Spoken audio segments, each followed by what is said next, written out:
Chapter 49 comparative analysis of companies in the same field. मतलब एक particular industry में जो कंपनीज हैं उनको आपस में कंपेयर करेंगे और इंडस्ट्री एवरेज से कंपेयर करेंगे। ये कंपैरिजन एनालिस्ट का रूटीन काम होता है। कोई नई बात नहीं है एनालिस्ट के लिए, हर कोई करता ही है। इससे हमें ये पता चलता है कि कंपनी की परफॉर्मेंस कैसी है अगर मैं इंडस्ट्री से कंपेयर करूँ एज अ होल, या उसी इंडस्ट्री में किसी और कंपनी के साथ अगर मुझे उस कंपनी को कंपेयर करना हो। इससे हमारे सामने वो कंपनीज भी आ जाती हैं जो अंडर वैल्यूड हैं या ओवर वैल्यूड हैं कंपेयर टू इंडस्ट्री, जिससे हम ये डिसीजन ले सकते हैं कि ये वाली बेच के दूसरे वाली ले लूँ क्या इसी इंडस्ट्री की जो ज़्यादा अंडर वैल्यूड है वो। मतलब तो सबसे पहले रेल रोड कंपनीज का कंपैरिजन की बात करते हैं उधर। पहला है कैपिटलाइजेशन, जिसमें ratio of debt to total capitalisation देखते हैं।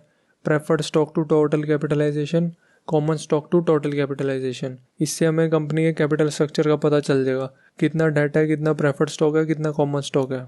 फिर इनकम अकाउंट है दूसरा, इसमें ratio of maintenance to gross revenue, fix charges to gross, operating income to gross, preferred dividend to gross, balance for common to gross, ये ratios हैं कुछ जो देखी जाती हैं। फिर तीसरा है कैलकुलेशंस, इसमें number of times fix charges earned, EPS for common, EPS as percentage of current market price, gross revenue to market price of common stock, कुछ ऐसी रेशियोज देखी जाती हैं।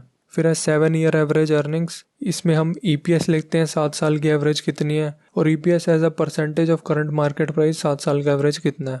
फिर है पांचवा ट्रेंड फिगर्स, इसमें हम पिछले 7 साल की EPS देखते हैं और उसका क्या ट्रेंड रहा है उन 7 सालों में, कांस्टेंट है, बढ़ रही है, घट रही है, क्या हो रहा है।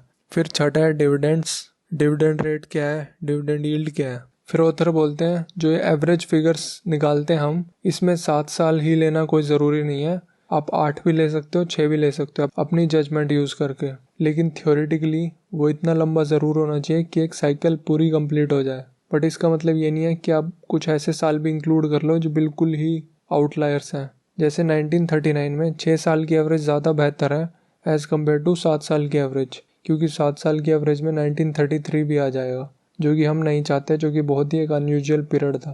और फिर ये भी ज़रूर देखें रेशियो से कि क्या कंपनी स्पेकुलेटिवली कैपिटलाइज्ड है या कंजर्वेटिवली कैपिटलाइज्ड है। स्पेकुलेटिवली कैपिटलाइज कब होगी, जब उसकी जो ratio of fix charges to gross revenue है वो काफ़ी हाई होगी, और जो उसकी ratio common stock to gross revenue है वो काफ़ी लो होगी।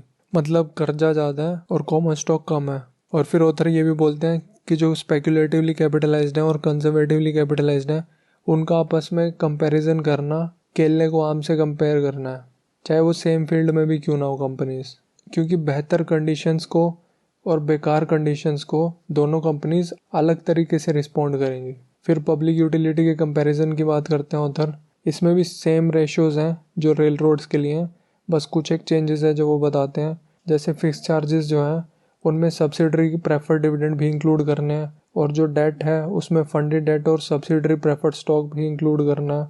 और जो ratio of maintenance to gross revenue थी उसको चेंज करके डेप्रिसिएशन टू ग्रॉस रेवेन्यू करना है, और कुछ और माइनर चेंजेस बताते हैं उधर। फिर आ जाओ इंडस्ट्रियल कंपैरिजन पे for companies in the same field और सेम इंडस्ट्री। ऑफ कोर्स पहला कैपिटलाइजेशन, वो सेम ही है, कितना डेट है, टोटल कैपिटलाइजेशन का कितना प्रेफर्ड स्टॉक है, कितना कॉमन स्टॉक है।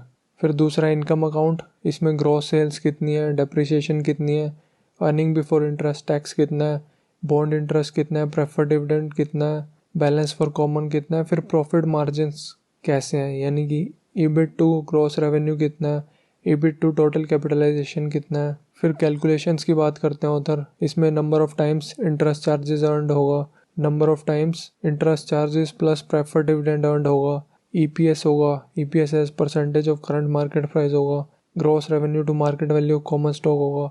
फिर 7 ईयर एवरेज फिगर्स हैं, number of times interest charges earned होगा, EPS होगा, EPS as a percentage of current market price होगा। ट्रेंड फिगर में EPS होगी पिछले 7 सालों की, डिविडेंड्स में वही डिविडेंड रेट और डिविडेंड यील्ड होगा कॉमन स्टॉक पे। फिर बैलेंस शीट फिगर्स हैं, इसमें cash assets, receivables, inventory, total current assets, total current liabilities, net current assets, notes payable जिसमें बिल्स पेबल और बैंक लोन्स होंगे, current asset to current liabilities की ratio जिसे करंट रेशो भी बोलते हैं, inventory to sales ratio, receivable to sales ratio, net tangible assets to total capitalisation, cash asset value per share of common, net current asset value per share of common, net tangible asset value per share of common. फिर supplementary data कुछ जैसे कि number of units produced, receipts per unit, cost per unit, profit per unit, total capitalization per unit, common stock valuation per unit. ये per unit भी हो सकता है और पर केजी भी हो सकता है या पर टन भी हो सकता है। ऐसी number of stores operated, sales per store, profit per store कितना है और रिजर्व्स कितने हैं, life of mine at current rate of production और एवरेज रेट ऑफ प्रोडक्शन कितना है।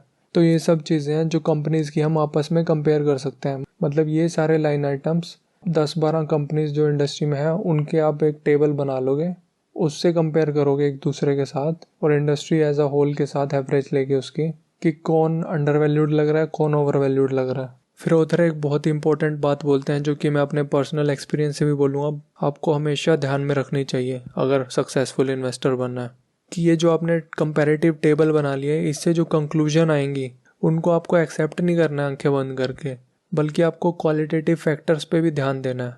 अगर उस कंपैरेटिव टेबल से हमें पता चल रहा है कि कोई कंपनी काफ़ी कम प्राइस पे ट्रेड हो रही है कंपेयर टू कोई दूसरी company in the same field, तो उसके कोई जेन्युइन रीज़न भी हो सकते हैं। ये नहीं है कि वो अंडर वैल्यूड ही है। जैसे कि रीजंस हो सकते हैं कि कंपनी की मैनेजमेंट अच्छी नहीं है या फिर जो कंपनी की आउटलुक है फ्यूचर की वो काफ़ी पुअर है। अभी मैंने ये क्यों बोला है कि ये बहुत ही इंपॉर्टेंट चीज़ है, क्योंकि आप में से बहुत सारे लोग होंगे जो पीई रेशियो देखते होंगे, पीबी रेशियो देखते होंगे, रिटर्न ऑन इक्विटी देखते होंगे, नेट प्रॉफिट मार्जिन देखते होंगे, ईबिट मार्जिन देखते होंगे। आप फिर वो खरीद लेते होंगे आंखें बंद करके, क्योंकि आपने सिर्फ क्वांटिटेटिव नंबर देखे, आपने सिर्फ नंबर के बेस पे आप कंपनी खरीद लेते हैं। मैंने भी किया हुआ है ये पास्ट में, लेकिन ये बहुत बड़ी बेवकूफ़ी आपकी तरफ से। वो सिर्फ एक नंबर नहीं है भाई मेरे, वो एक बिजनेस है। उस बिजनेस के बारे में आपको पता होना चाहिए, क्यों है उसका काम, वो रीज़न फाइंड आउट करो ना। सिर्फ नंबर्स के बेस पे डिसीजन लेना बहुत बड़ी मूर्खता है। तो वही ऑथर यहाँ पे बताना चाह रहे हैं। फिर ऑथर होमोजेनिटी और हेट्रोजेनिटी पे बात करते हैं। मतलब हमें ये पता करना है कि जो पर्टिकुलर इंडस्ट्री है उसमें जो कंपनीज हैं फ्यूचर डेवलपमेंट्स का उन पे क्या फ़र्क पड़ेगा। क्या वो सारी कंपनीज सिमिलरली अफेक्ट होंगी उससे या डिसिमिलरली अफेक्ट होंगी। अगर उस इंडस्ट्री की सब कंपनीज सिमिलरली अफेक्ट होंगी तो हमें ज़्यादा वेट देना है पास्ट में जो उन कंपनीज की रिलेटिव परफॉर्मेंस थी। यानी कि जो हम ये टेबल बना रहे हैं इसको हम ज़्यादा वेटेज दे सकते हैं और इस तरह का जो भी इंडस्ट्रियल ग्रुप होगा उसको होमोजीनियस बोलेंगे। लेकिन अगर इंडिविजुअल कंपनीज हैं वो अलग अलग तरीके से रिस्पॉन्ड करेंगी फ्यूचर डेवलपमेंट्स को, तो जो रिलेटिव कंपैरिजन टेबल हमने बनाया है वो इतना रिलायबल नहीं है और ऐसे ग्रुप को हम बोलेंगे हेट्रोजीनियस। एग्जाम्पल देते हैं ऑथर होमोजीनियस ग्रुप्स के, rail road companies, light heat और पावर यूटिलिटी कंपनीज, जो कंपनीज रॉ मटेरियल बनाती हैं, स्टैंडर्डाइज प्रोडक्ट बनाती हैं जैसे कि sugar, coal, metal, steel product, cement, cotton print cloth, large oil companies और large baking, dairy and packing companies. ऐसे ही हेट्रोजीनियस ग्रुप्स में वो प्रोडक्ट्स आते हैं जो एक एडवर्टाइज्ड ट्रेडमार्क के अंडर बेचे जाते हैं और ज़्यादातर केसेस में ये अपने कॉम्पिटिटर के एक्सपेंस पे बेनिफिट करते हैं। मतलब इनको फ़ायदा होगा तो कॉम्पिटिटर को नुकसान हो रहा होगा। एग्जाम्पल है automobile companies, proprietary drug manufacturers, tobacco products, shoes. इसमें ब्रांड की वैल्यू होती है। अगर आप ऑटोमोबाइल ले रहे हैं तो आप एक पर्टिकुलर ब्रांड को वैल्यू देते हैं ज़्यादा। ऐसे ही आप सिगरेट पी रहे हैं तो आप एक पर्टिकुलर कंपनी की ही सिगरेट प्रेफर करते हैं। एनालिस्ट को सतर्क रहना चाहिए जब भी वो हेटेरोजीनियस ग्रुप वाली कंपनीज के साथ डील करता है। स्टैटिस्टिकल जो एग्जिबिट है, जो उसने वो कंपैरिजन वाला टेबल बनाया, उस पर डिपेंडेंट नहीं होना चाहिए इस केस में। एक जनरल रूल याद रख लो कि जितनी कम होमोजीनियस होगा ग्रुप, यानी कि जितना ज़्यादा हेट्रोजीनियस होगा ग्रुप, उतनी ज़्यादा टेंशन आपको देनी पड़ेगी क्वालिटेटिव फैक्टर्स पे कंपैरिजन करते हुए और अपना डिसीजन लेते हुए। अंधे होके स्टैटिस्टिकल एग्जिबिट पे या क्वांटिटेटिव फैक्टर्स पे नहीं डिपेंड किया जा सकता, नंबर्स पे डिपेंड नहीं किया जा सकता। उसका रीज़न जानना पड़ेगा, क्यों है ये नंबर ऐसा, क्यों उससे कम है ये नंबर, और क्या मुझे स्विच करना चाहिए आपस में इन कंपनीज़ को।